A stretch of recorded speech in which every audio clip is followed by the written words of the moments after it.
Menyedihkan sekali. Seorang hakim agung ditahan KPK. Kok bisa? Tidakkah para pejabat, terutama penegak hukum, merasa malu dengan kejadian ini? Kalian itu bekerja digaji oleh rakyat. Dan bukan hanya gaji yang diterima. Ada berbagai fasilitas yang didapatkan. Tapi itukah cara kalian membalas kami? Mendedikasikan jabatan demi materi semata. Sudradjat Dimyati, tolong diingat. Nama hakim itu Sudradjat Dimyati. Telah ditetapkan KPK sebagai tersangka kasus suap. Memalukan. Dan membuat Den Beni gregetan. Bagaimana keadilan ditegakkan jika para penegak keadilan melacurkan perkara? Bagaimana nasib penegak hukum di Indonesia di masa mendatang? Kemana masyarakat kecil akan meminta keadilan? Simak analisis dan opini Den Beni berikut ini.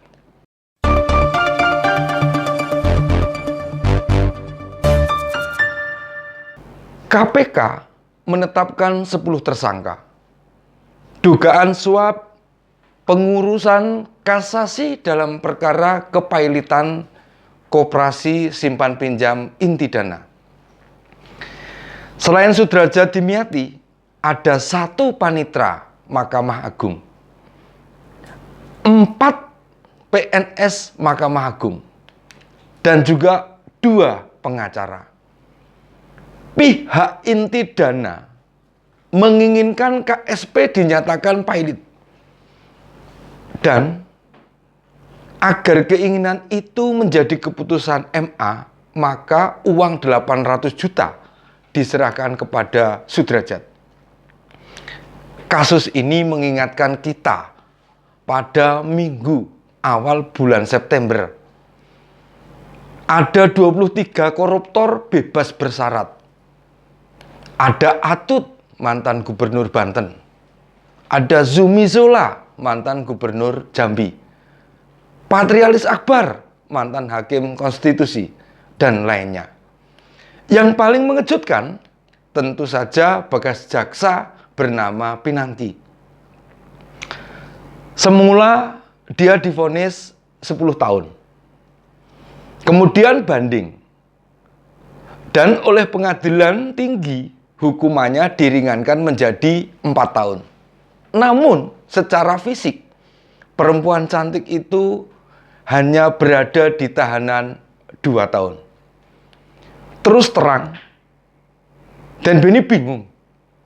Dari kasus-kasus yang ada, bagaimana penegak hukum memandang korupsi sebagai extraordinary crime? Atau bahasa awamnya, kejahatan luar biasa. Koruptor yang berlatar belakang para pejabat. Bukan hanya divonis biasa, mudah mendapat remisi, bahkan cepat keluar tahanan. Belum lagi ada jaksa dan hakim terjerat kasus suap. Mereka seharusnya menjadi penjaga agar hukum tidak dipermainkan. Malah terlibat sengkarut dalam proses hukum. Ini bukan perkara bahwa mereka sudah menjalani hukuman atau yang penting sudah dipecat atau uang korupsinya sudah diamankan. Bukan sekedar itu. Tidak adakah pikiran di otak para hakim itu untuk menimbulkan efek jera? Belum lama juga, Gubernur Papua tersangkut kasus. Dan sampai saat ini aparat penegak hukum belum mampu menangkap yang bersangkutan. Jika para penegak hukum tidak bisa diharapkan, terutama dalam menegakkan hukum, mau kemana lagi rakyat berharap keadilan? Mereka yang sangat tahu hukum, dibayar oleh negara, dan berperilaku seenaknya, sudah selayaknya divonis jauh lebih berat. Jika tidak, hal ini akan merembet dan menular pada yang lain. Oke, sebut saja mereka oknum. Karena dibandingkan seluruh pejabat atau hakim, jumlahnya sangat kecil. Tapi tidak boleh diremehkan. Kasus ini membuktikan bahwa ada yang salah.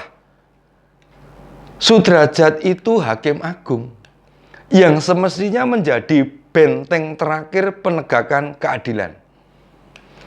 9 tahun yang lalu, ketika Sudrajat mengikuti fit and proper test sebagai calon hakim agung di Komisi 3 DPR RI, seorang wartawan curiga atas gerak-gerik Sudrajat di toilet. Karena di toilet juga ada Bahrudin Nasori, anggota Komisi 3. Namun hal itu dibantah oleh Bahrudin, bahwa dia tidak menerima sesuatu dari Sudrajat. Memang saat itu Sudrajat tidak terpilih menjadi hakim agung. Tetapi setahun sesudahnya, Komisi 3 DPR RI sepakat memilih menjadi hakim agung. Kita jadi yakin korupsi itu soal mentalitas.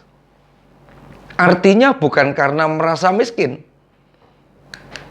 karena kebutuhan uang, atau ada kebutuhan mendesak, dan lain sebagainya. Silahkan cek, para koruptor negeri ini mayoritas memiliki kekayaan yang luar biasa. Termasuk pula Sudrajat. Berdasarkan data LHKPN pada tahun 2012, dia memiliki kekayaan 2,3 miliar. Dan kini setelah 10 tahun, harta bendanya menjadi 10,7 miliar alias naik 8,4 miliar. Jadi per tahun bertambah sekitar 840 juta. Atau per bulan bisa nabung 70 juta. Mau sampai kapan kasus-kasus begini akan menghiasi media massa kita?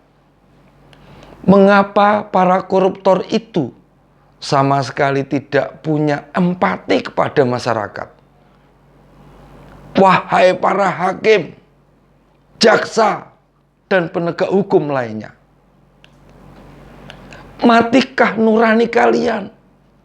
Abaikah kalian pada kami yang dengan sukarela memberikan pajak demi negeri ini? Apa masih kurang gaji hakim puluhan juta? Oh iya, hakim agung menerima gaji per bulan mencapai puluhan juta. Itu masih ditambah uang perkara yang juga nilainya puluhan juta setiap satu perkara. Bukankah hakim memang tugasnya menghakimi, atau dengan kata lain menyelesaikan perkara? Mengapa masih menerima insentif penanganan perkara? Kita tahu supaya tidak main-main